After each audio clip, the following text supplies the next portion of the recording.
বিএনপির বিরুদ্ধে ষড়যন্ত্র অব্যাহত রয়েছে উল্লেখ করে দলটির স্থায়ী কমিটির সদস্য মির্জা আব্বাস বলেছেন, বিএনপির জনগণের দল, এদেশের সবচেয়ে জনপ্রিয় দল।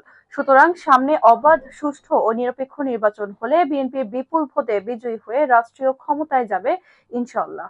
এটা বুঝতে পেরে বিএনপিকে ঘায়েল করার জন্য সবাই মিলে চেষ্টা করছে। সে কারণে তারা বলেন, বিএনপির ছেলেরা চাঁদাবাজি, দখলবাজি করছে, অথচ বিএনপি হাদিয়াও নেয়নি, চাঁদাও নেয় না। এ কাজ অন্যরা করে। বিএনপি চাঁদাবাজি, দখলবাজিতে বিশ্বাস করে না। রোববার বিকেলে রাজধানীর সেগুনবাগিচায় শাহবাগ থানা বিএনপির উদ্যোগে রাষ্ট্র কাঠামো মেরামতে তারেক রহমানের ৩১ দফা ও জনসম্পৃক্তি শীর্ষক কর্মশালায় প্রধান অতিথির বক্তব্যে তিনি এসব কথা বলেন।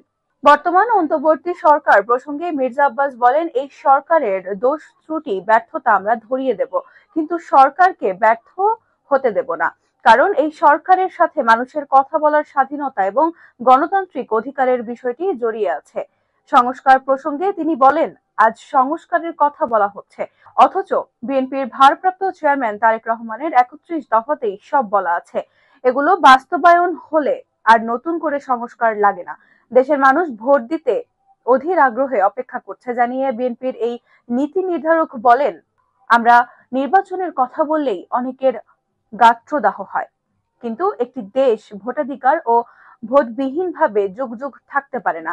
আমরা গত ১.৫ যুগ ধরে লড়াই সংগ্রাম করছি এই ভোটাধিকারের জন্য, কিন্তু অনেকেই ভরাডুবির সংখ্যায় নির্বাচনে ভয় পায়।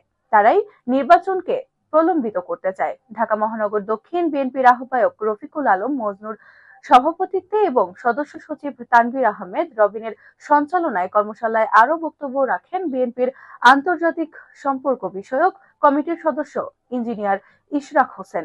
অনুষ্ঠানে অন্যদের মধ্যে উপস্থিত ছিলেন বিএনপি নেতা ইউনুস মৃধা, মহানগর দক্ষিণের যুগ্ম আহ্বায়ক হারুনুর রশিদ হারুন, লিটন মাহমুদ, সাইদুর রহমান মিন্টু, অ্যাডভোকেট মকবুল হোসেন সর্দার, ফরহাদ হোসেন, দক্ষিণ শ্রমিক দলের সুমন ভূঁইয়া, বদরুল আলম সবুজ, দক্ষিণ মহিলা দলের রুমা আক্তার, শহীনুর নার্গিস সহ বিএনপি ও অঙ্গ সংগঠনের নেতাকর্মীরা।